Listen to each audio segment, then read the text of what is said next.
देश के समक्ष एक तस्वीर प्रस्तुत की। उसके फौरन बाद मैंने देखा कि ट्रंप का स्टेटमेंट आया, बोले ईरान के साथ बात चल रही है, पर अचानक से ईरान ने कह दिया कि ये झूठ बोल रहे हैं, कोई डायरेक्ट या इनडायरेक्ट बात चल ही नहीं रही है। तो क्या आपको लगता है कि आने वाले दिनों में कोई सीज फायर जैसी स्थिति होगी, पश्चिम एशिया का ये तनाव कुछ कम होगा? क्योंकि असली भुगत तो हम लोग रहे हैं ना। देखो ब्रजेश जी, विश्व किस दौर से गुजर रहा है इस पे ध्यान देना पड़ेगा। यानी ट्रंप क्या बोल रहे हैं और ट्रंप क्या करेंगे। सबसे पहले हमें हमारे देश को सुरक्षित करना है, अपने देश को व्यवस्थित करना है। और जो प्रधानमंत्री मोदी जी ने कहा, मैं 100% उनकी बात से सहमत हूँ। कुछ आंकड़ों के साथ उन्होंने देश के सामने बातें रखी।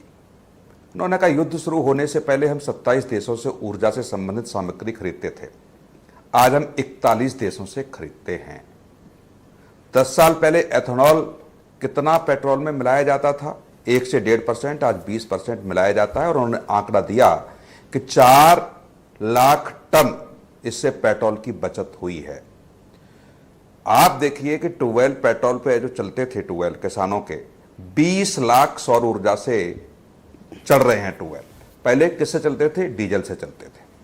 ये सब ऐसे आंकड़े बताते हैं, चाहे मेट्रो को लेकर के कहा हो, चाहे रेलवे को लेकर के उन्होंने कहा हो।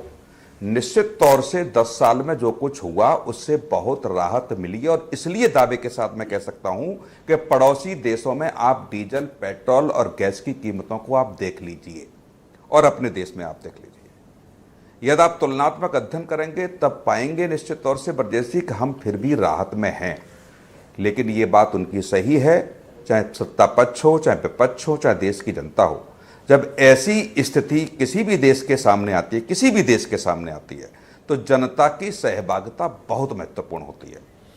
आप देखेंगे कि जब युद्ध शुरू हुआ, युद्ध के 4 दिन बाद जनता सहभागिता करे, मीडिया में आई, हर कोई जनता को ही समझा रहा है, जनता को प्राइम मिनिस्टर भी समझा रहे हैं, हम आप भी यही बात कह रहे हैं। लेकिन 24 दिन हो गया ना, आप हमें ठोस भरोसा तो दीजिए, बताइए तो सही कि हमारी ऊर्जा जरूरतों को आप कैसे पूरा करेंगे। क्या एक भी प्लान दिया गया कि हम अगर पश्चिम एशिया से हमारे पास ऊर्जा जरूरतें पूरी नहीं हो रही तो हम यहां से मंगा रहे हैं, ये समस्या हल हो जाएगी, इसका तो कोई भरोसा नहीं दिया जा रहा। नहीं ब्रजेश जी 27 देशों से हम खरीदते थे, आज हम 41 देशों से खरीद रहे हैं। 14 देश का नाम प्लस हुआ कि नहीं हुआ? तो ऐसा तो है नहीं कि सुबह फोन पे बात कर लिया और शाम को देशों में। अरे सर 14 दिन का प्लस हुआ तो उतना हमारे पास सप्लाई तो आए, सप्लाई तो आ नहीं रही सर। नहीं 24 दिनों में सर 2 टैंकर आए थे, कहां रुक रही है और 2 अभी आ रहे हैं जो रूट में मुझे दिख रहे हैं। देखिए हम अपने डोमेस्टिक प्रोडक्शन से ही काम चला रहे हैं। मैं आपकी बात से बिल्कुल, ब्रजेश जी जो रास्ता है उस रास्ते से निकलने का जो रास्ता होना चाहिए ना, उस पर बात चल रही है। लेकिन आप देखेंगे कि शुरू के दौर में जहां देश के नागरिक 55 लाख डेली सिलेंडर बुक कराते थे, 85 लाख पहुंच गए जी। क्या करेंगे आप? और दूसरी जो भी विपक्ष के नेता कह रहे हैं, आप बताइए। मैंने तो कम से कम आज आपकी डिबेट का जब टॉपिक आया 10 कांग्रेस के नेताओं से बात की हमने। आपके सर मैं ये कह रहा हूं कि प्राइम मिनिस्टर ने जब इतना डेटा दिया तो ये डेटा प्राइम मिनिस्टर को देना चाहिए था कि हम ऊर्जा जरूरतों को अल्टरनेट तौर पर ये पूरा कर रहे हैं, 7 दिन 10 दिनों में ये प्रॉब्लम रिजॉल्व हो जाएगी। लेकिन ये कहा गया कि साहब लड़ाई लंबी खींचेगी, आप कोरोना की तरह तैयार हो। बहुत यही तो कहा उन्होंने।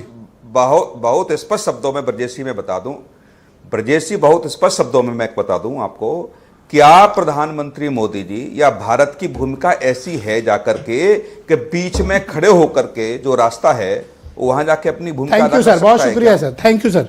मैं नेक्स्ट राउंड में आपके बाकी विचारों को स्थान दूंगा सर।